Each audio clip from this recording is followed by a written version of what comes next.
कांग्रेस मुख्यालय में राष्ट्रगीत के दौरान कुछ ऐसा हुआ कि कांग्रेस बचाव की मुद्रा में दिखाई दे रही है।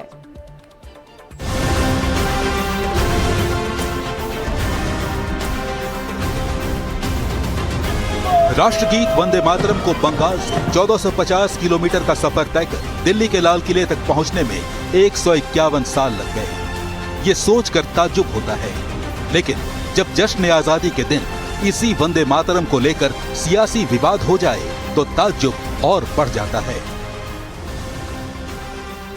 लाल किले पर जो राष्ट्रगीत ससम्मान बजा, उसे लेकर नए विवाद का सूत्रपात हुआ दिल्ली के कांग्रेस मुख्यालय में।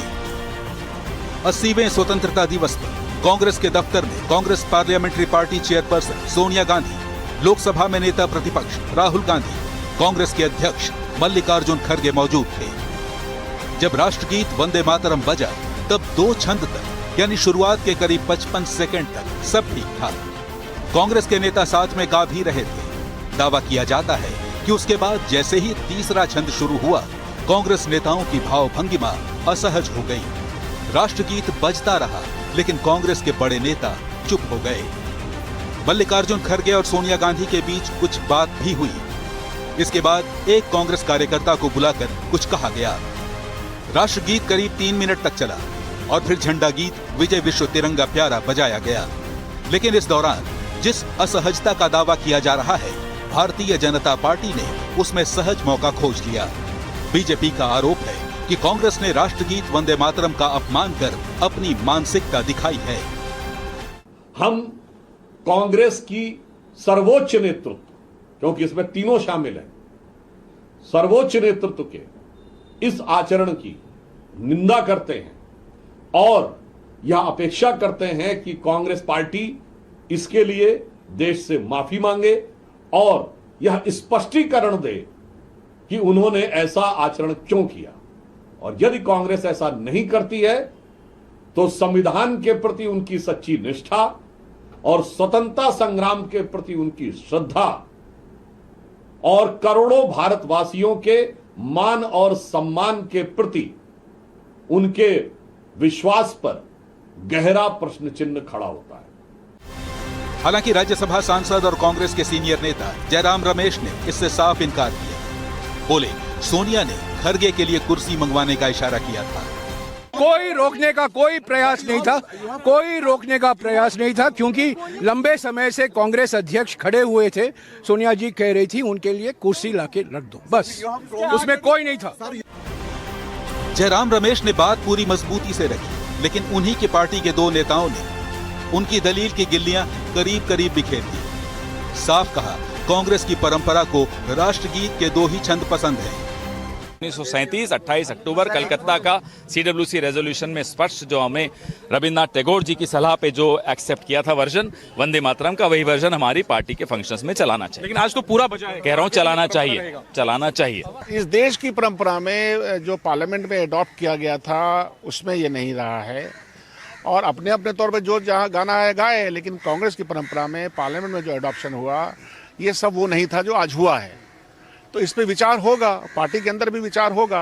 हालांकि यहाँ याद दिलाना जरूरी है कि पहले वंदे मातरम के 6 में से 2 ही अंतरे गाने की परंपरा थी, लेकिन नए प्रोटोकॉल के मुताबिक अब पूरा वंदे मातरम गाना होगा।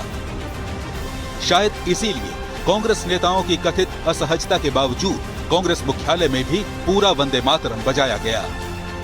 वैसे जश्न आजादी पर विवाद का ये एक पहलू है। दूसरा पहलू जुड़ा है लाल किले पर हुए स्वतंत्रता दिवस के मुख्य कार्यक्रम से, जहां न कांग्रेस अध्यक्ष मल्लिकार्जुन खड़गे पहुंचे, न लोकसभा में नेता प्रतिपक्ष राहुल गांधी। इसके बाद सियासी बहस छिड़ गई।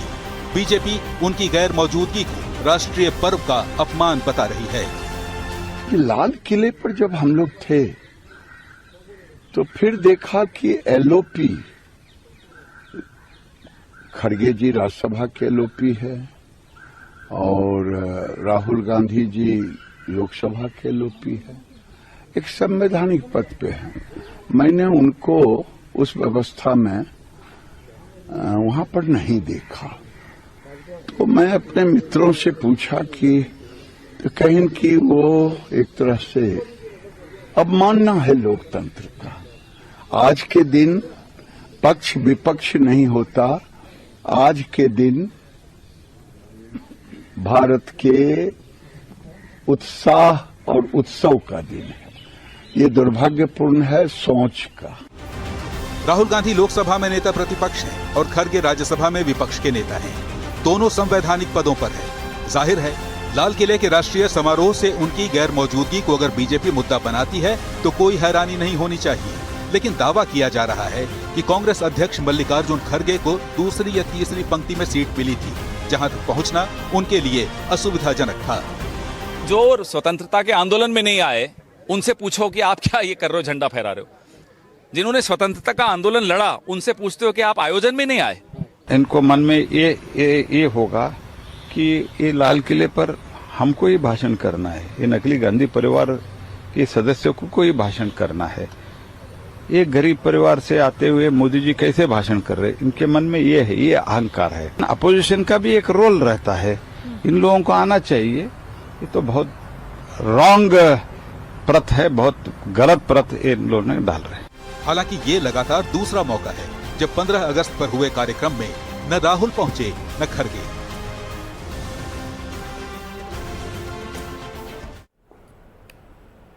अस्सीवें स्वतंत्रता दिवस के मौके पर प्रधानमंत्री ने दिमागी नक्सल पर निशाना साधा। पीएम ने साफ शब्दों में कहा कि देश से हथियारबंद नक्सलियों का तो खात्मा हो चुका है, लेकिन समाज में अशांति फैलाने की ताक में बैठे ये दिमागी नक्सल अभी भी मौजूद हैं। लाल किले की प्राचीर से प्रधानमंत्री नरेंद्र मोदी ने साफ कर दिया कि भारत में नक्सलवाद अब अपनी आखिरी सांसें गिन रहा है।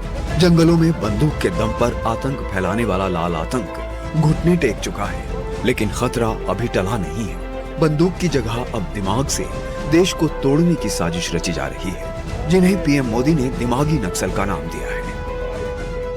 हथियारी नक्सल तो गए, लेकिन दिमागी नक्सल, ये दिमागी नक्सल मौके की तलाश में है। हिंसा अराजकता के वो रास्ते खोज रहे हैं, समाज को गलत राह पर घसीटने के लिए भांति भांति के दांव कर रहे हैं। इन दिमागी नक्सलियों को पहचानना होगा, इन दिमागी नक्सलियों को आइसोलेट करना होगा। प्रधानमंत्री मोदी के इस बयान पर राजनीतिक घमासान शुरू हो गया है। विपक्ष ने इस बयान को लेकर पीएम मोदी पर तीखा पलटवार किया है।